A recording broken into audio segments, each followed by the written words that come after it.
voilà, bah, je laisse la parole soit Félicity, soit Judith. C'est toi, Judith? Bon. Allez, Judith, vas-y. Bon, voilà. Alors moi, je viens d'Hongrie. C'est un pays de l'Est, un ancien pays de l'Est. Enfin, c'est toujours pays de l'Est, mais enfin, on est à l'Est ou au centre de l'Europe. C'est un ancien pays socialiste, disons. Et sur la dette, il faut dire que la Hongrie et la Pologne ont déjà connu en 82 une grande crise de l'endettement. C'était 82, c'est au moment où les pays latino-américains aussi ont connu une grande crise d'endettement. Et il faut savoir que ces crises d'endettement pour la France, c'est quelque chose de nouveau, parce que vous étiez le pays qui accordait, vous étiez le colonisateur qui accordait des crédits. Mais les colonies ou les semi-colonies, eux, pratiquement, ils n'ont jamais sorti des crises d'endettement. C'est crise d'endettement sur crise d'endettement. Et l'annulation de la dette s'est faite toujours par les guerres. Il ne faut pas oublier. Parce que tant qu'on n'arrive pas à annuler la dette d'une façon coordonnée et raisonnée, à ce moment-là, ça va s'annuler d'une façon brutale. Hein. Le risque est quand même pour tout le monde ça. Donc, nous, on a été déjà endettés à cette époque. Et puis, on a traîné cet endettement avec nous. Et au moment du changement politique et la transition vers le capitalisme, on a pensé qu'avec la privatisation, on va résoudre l'endettement. Et on a réussi à tout privatiser. Et la dette a augmenté, je pense, je ne sais même pas combien de fois. Il y avait 20 milliards, on a commencé avec 20 milliards et maintenant on est à 200 milliards. Donc, c'est pour vous dire. Et en attendant, on a tout vendu, on a tout arrêté. Et on parle toujours, pour vous, c'est toujours, les pays de l'Est, on a délocalisé vers les pays de l'Est. On a délocalisé vers les pays de l'Est quelques usines. Mais l'essentiel, c'est qu'on a fermé chez nous. On a cassé l'agriculture, on a cassé notre industrie.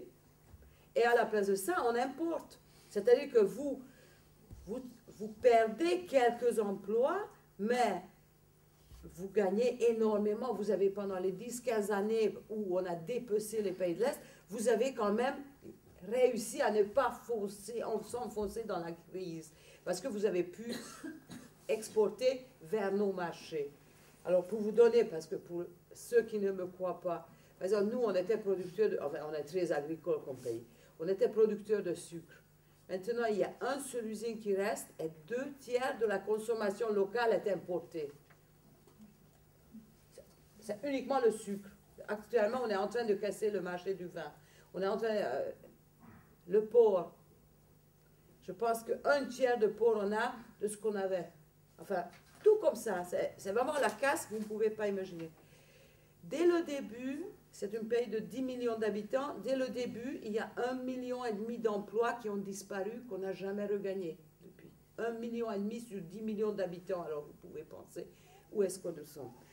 Donc, il y a l'arrière-fond de la dette et de l'appauvrissement, et tout ça, c'est toujours embriqué et toujours lié.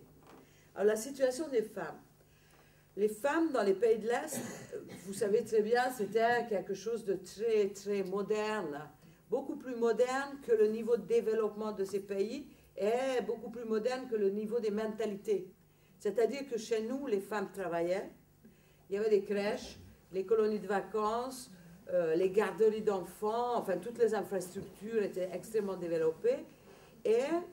Mais disons que les femmes n'avaient pas du tout l'impression qu'elles ont obtenu quelque chose de par la lutte.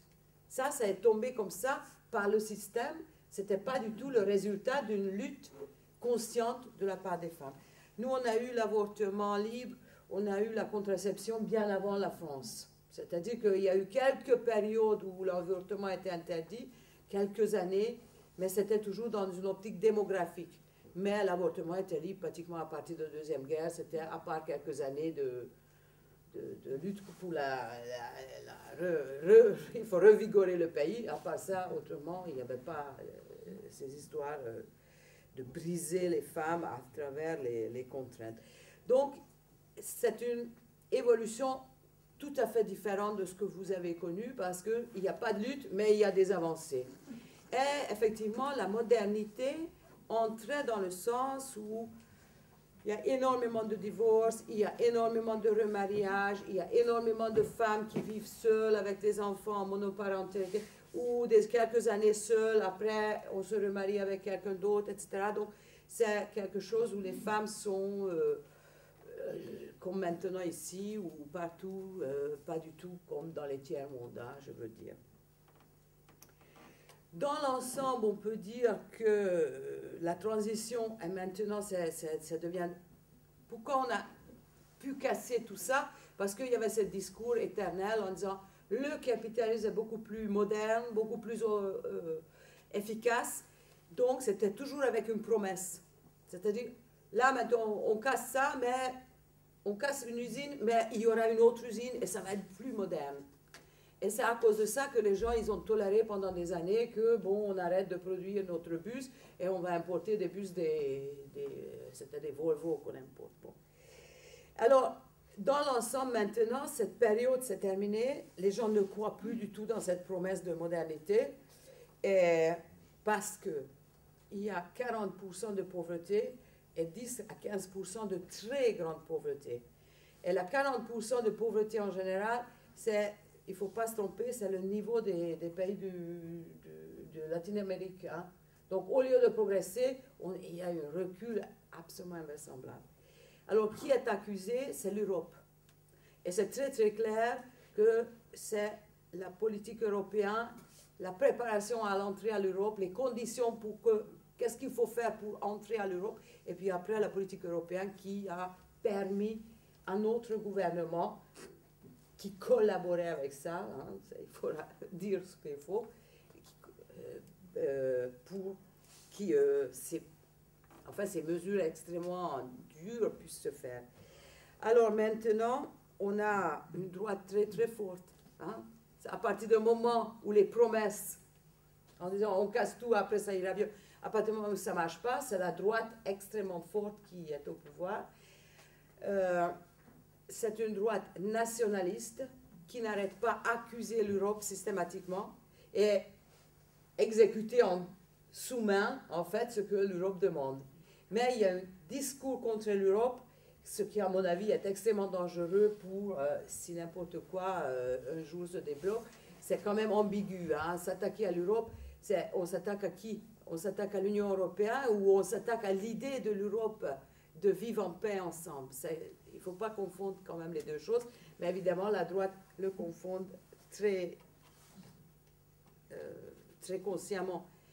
Et c'est une politique maintenant qui est de violence quand même. Systématique pas comme en Grèce, c'est-à-dire chez nous à la rue, on n'attaque pas les gens, déjà parce qu'il n'y a pas beaucoup d'émigrés, hein, il n'y a pas d'émigrés du tout en quelque sorte.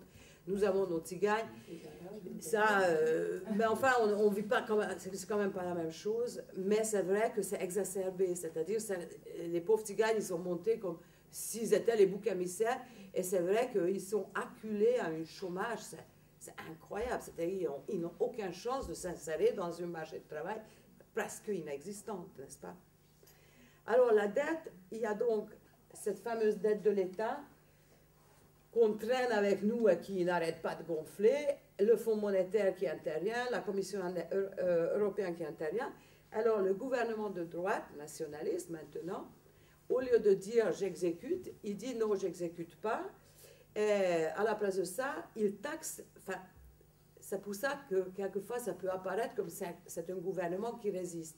Parce qu'il taxe les banques, il taxe le commerce des grandes chaînes commerciales, il taxe les distributeurs, les grandes compagnies distributeurs d'eau, d'électricité, gaz, etc., qui sont tous des étrangers, hein, il faut dire.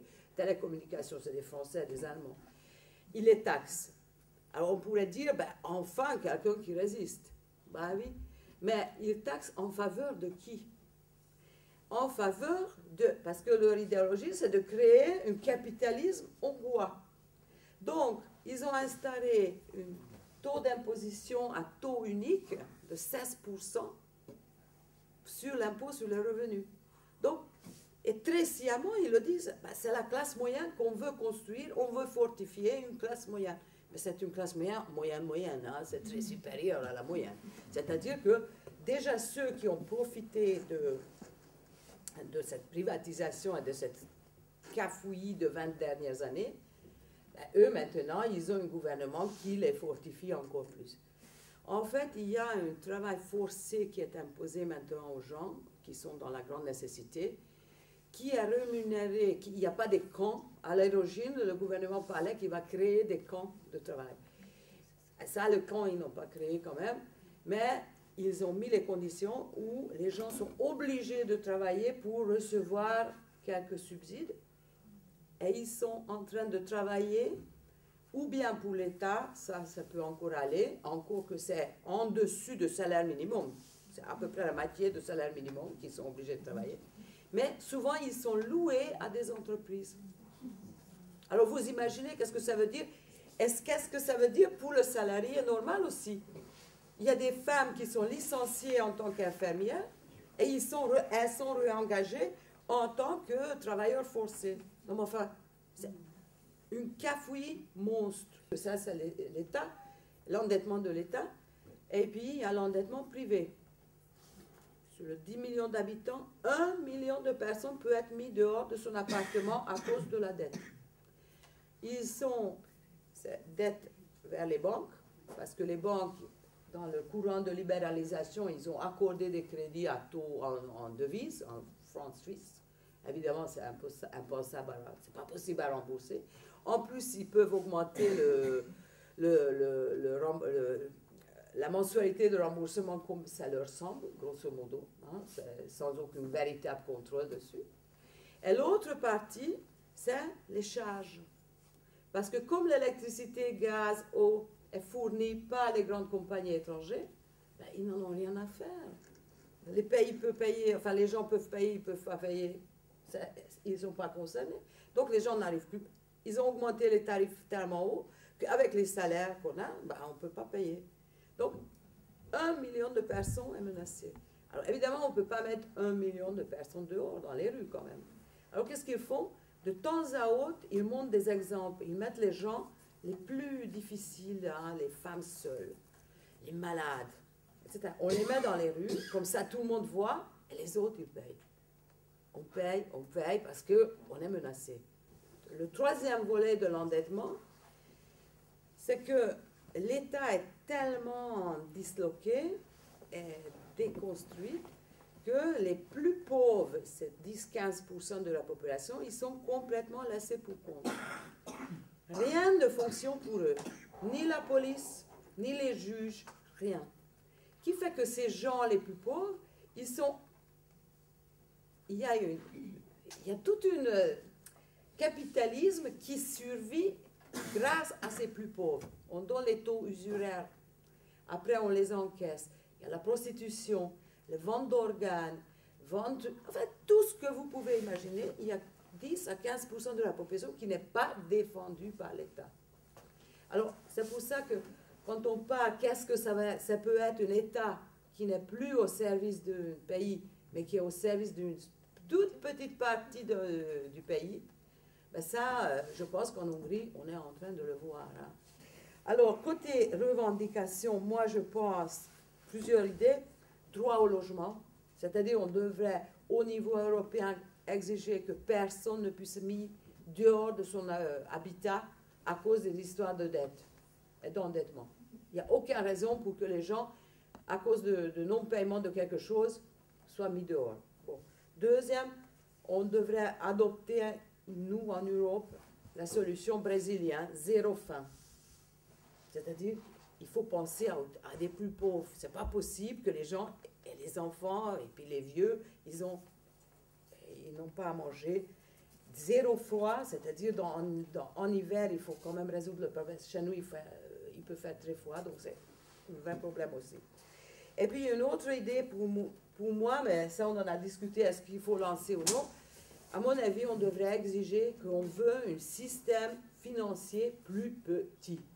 On n'a pas à entretenir un système financier surgonflé. Finalement, on paye parce qu'on a un système financier qui est tellement gros et qui les paye finalement, c'est nous. Pourquoi? On n'en a pas besoin d'un système financier aussi gros. On a besoin d'un système financier, mais pas un monstre qui fait n'importe quoi. Enfin, bon, si vous avez des questions, c'est grosso modo ce que je voulais dire sur la route.